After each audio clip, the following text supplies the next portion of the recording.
జై తెలంగాణ. ఇవాళ రాజ్యమేలుతున్నటువంటి కాంగ్రెస్ ప్రభుత్వం నిరుద్యోగులందరికీ మాట ఇచ్చి మరి ఎట్టి పరిస్థితుల్లో మేము ఒక జాబ్ క్యాలెండర్ ఇస్తాము. ఆ జాబ్ క్యాలెండర్కి తగ్గట్టుగా నిరంతరం నోటిఫికేషన్లు వస్తాయి. ఆగకుండా వచ్చే నోటిఫికేషన్లు మీరు ప్రిపేర్ కావాలని చెప్పి అనేకమైనటువంటి మాటలు చెప్పి వాగ్దానాలు చేసి వాళ్ళ అధికారంలోకి వచ్చారు.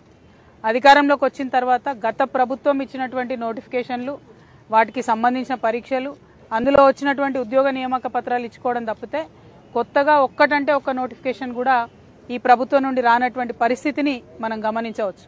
ఇవాళ ఆదిలాబాద్ జాగృతి జనంబాట కార్యక్రమంలో భాగంగా ఆదిలాబాద్లో ఉన్నటువంటి ప్రభుత్వ లైబ్రరీకి ఇక్కడికి రావడం జరిగింది.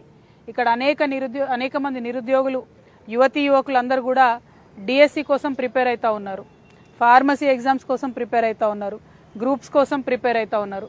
కాకపోతే వాళ్ళందరికీ కూడా ఒక కన్ఫ్యూజన్, ఎప్పుడు నోటిఫికేషన్ వస్తుంది, వచ్చేటటువంటి నోటిఫికేషన్కి ఎంతసేపు వెయిట్ చేయాలి, ఎన్ని రోజులు వెయిట్ చేయాలి, ఏమి అర్థం కాని పరిస్థితి ఉన్నది.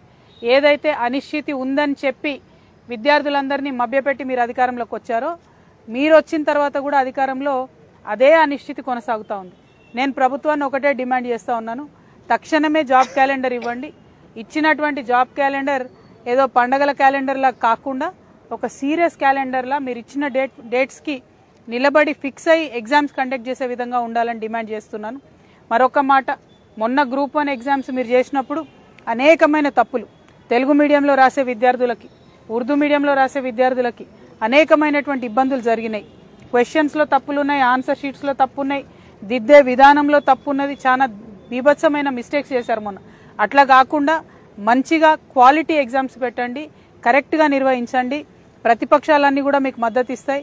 మీరు విద్యార్థుల పక్షాన ఉండండి, నిరుద్యోగుల పక్షాన ఉండండి. మేము కూడా అందరం కూడా సహకరించి ఎగ్జామ్స్ మంచిగా అయ్యేటట్టు చేద్దాం. ఎండ్ ఆఫ్ ద డే ఇవాళ లైబ్రరీలో చూస్తే మరి అనేక మంది పిల్లలు చదువుకుంటున్నారు, వేరే వేరే మండలాల నుంచి కూడా వచ్చి చదువుకుంటున్నారు.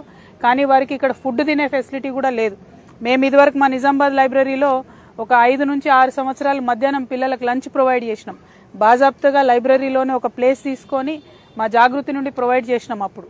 కానీ ఇక్కడ మరి నా ఒక్కదాని కోసం కాదు, ఒక నిజామాబాద్ కోసం కాదు, మొత్తం తెలంగాణలో ఉన్న 33 జిల్లాల్లో ఉన్న లైబ్రరీలో చదువుకునే యువతీ యువకుల కోసం ప్రభుత్వమే mid day meals programme start చేయాలని నేను ఈ సందర్భంగా డిమాండ్ చేస్తూ ఉన్నాను.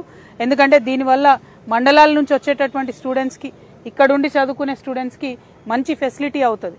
అట్ ద సేమ్ టైం ఇప్పుడు ఉన్నటువంటి లైబ్రరీస్ కూడా చాలా చిన్నగా ఉన్నాయి. ఇప్పుడు ఇక్కడ చూసి వచ్చినాం, కరెంటు పోతే గంటలు వస్తలేదు ఇప్పుడు కరెంటు, దాంతో చదువుకోవడానికి కూడా ఇబ్బంది అవుతుంది. కాబట్టి ఇవన్నీ అంశాలు దయచేసి దృష్టిలో పెట్టుకొని లైబ్రరీ ఎవరైతే ఇక్కడ మరి ఇప్పుడు చైర్మన్ ఎవరున్నారో నాకు ఐడియా లేదు, కానీ ఎవరున్నారో తెలియదు, కనీసం పిల్లల కోసం ఇక్కడ ఇన్వర్టర్ అన్న జనరేటర్ అన్న ఒకటి పెట్టండి. కరెంటు పోయిన సందర్భంలో కూడా టైం వేస్ట్ కాకుండా వాళ్ళు చదువుకునే అవకాశం ఉంటుందని చైర్మన్ గారిని విజ్ఞప్తి చేస్తున్నా. బట్ అల్టిమేట్గా ముఖ్యమంత్రి గారు నేను కోరేది ఒకటే, నిరుద్యోగ యువకులను నమ్మించి మీరు అధికారంలోకి వచ్చిండ్రు. మీరు ముందు చేయాల్సిన పని ఏదన్నా ఉందా అంటే వాళ్లకు నోటిఫికేషన్ ఇవ్వండి, ఇచ్చిన నోటిఫికేషన్ నిలబెట్టుకోండి, క్వాలిటీ ఎగ్జామ్ కండక్ట్ చేయండి, లైబ్రరీస్లో ఫెసిలిటీస్ మంచి చేయండి. Thank you. జై తెలంగాణ.